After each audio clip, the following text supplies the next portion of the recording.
Welcome to the Bible in Slow English. Today's reading is 2 Samuel 12. Yahweh sent Nathan to David.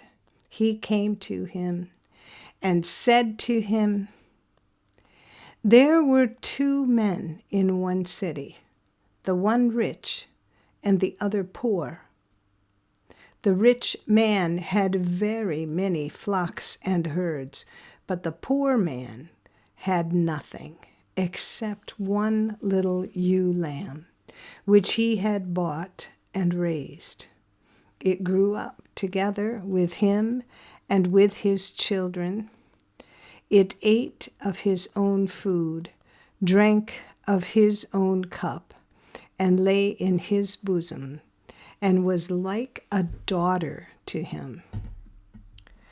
A traveler came to the rich man, and he didn't want to take of his own flock and of his own herd to prepare for the wayfaring man who had come to him, but took the poor man's lamb and prepared it for the man who had come to him.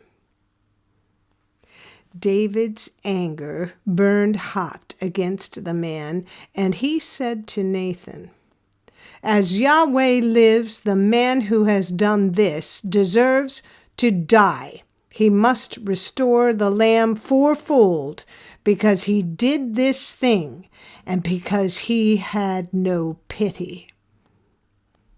Nathan said to David, "You are the man. This is what Yahweh, the God of Israel, says. I anointed you king over Israel, and I delivered you out of the hand of Saul. I gave you your master's house and your master's wives into your bosom, and gave you the house of Israel and of Judah. And if that would have been too little, I would have added to you many more such things. Why have you despised Yahweh's word to do that which is evil in his sight? You have struck Uriah the Hittite with the sword, have taken his wife to be your wife, and have slain him with the sword of the children of Ammon. Now, therefore, the sword will never depart from your house, because you have despised me and have taken Uriah the Hittite's wife to be your wife. This is what Yahweh says.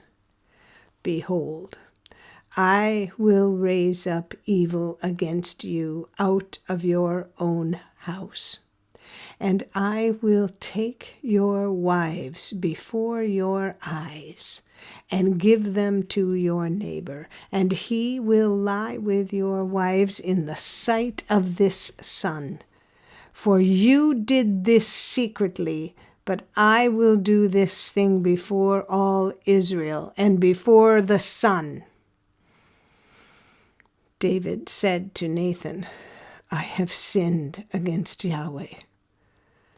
Nathan said to David, "Yahweh also has put away your sin. You will not die.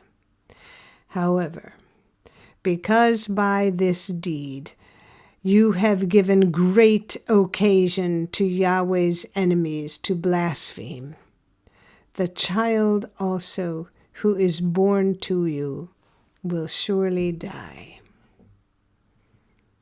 Then Nathan departed to his house. Yahweh struck the child that Uriah's wife bore to David, and he was very sick. David therefore begged God for the child, and David fasted and went in and lay all night on the ground. The elders of his house arose beside him to raise him up from the earth, but he would not, and he didn't eat bread with them. On the 7th day, the child died.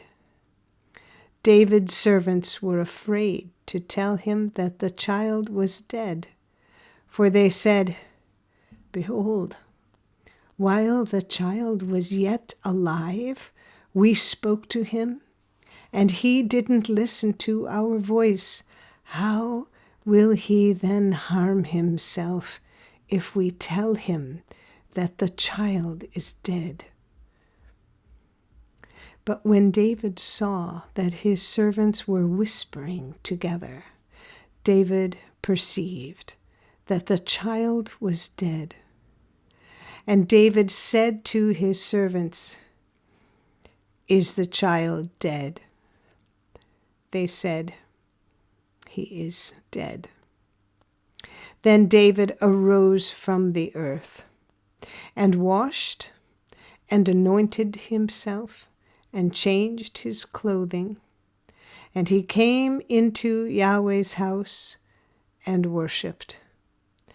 Then he came to his own house, and when he requested, they set bread before him, and he ate. Then his servants said to him, "What is this that you have done? You fasted and wept for the child while he was alive. But when the child was dead, you rose up and ate bread." He said, "While the child was yet alive, I fasted and wept. For I said, who knows whether Yahweh will not be gracious to me, that the child may live? But now he is dead. Why should I fast? Can I bring him back again? I will go to him, but he will not return to me." David comforted Bathsheba his wife, and went in to her and lay with her.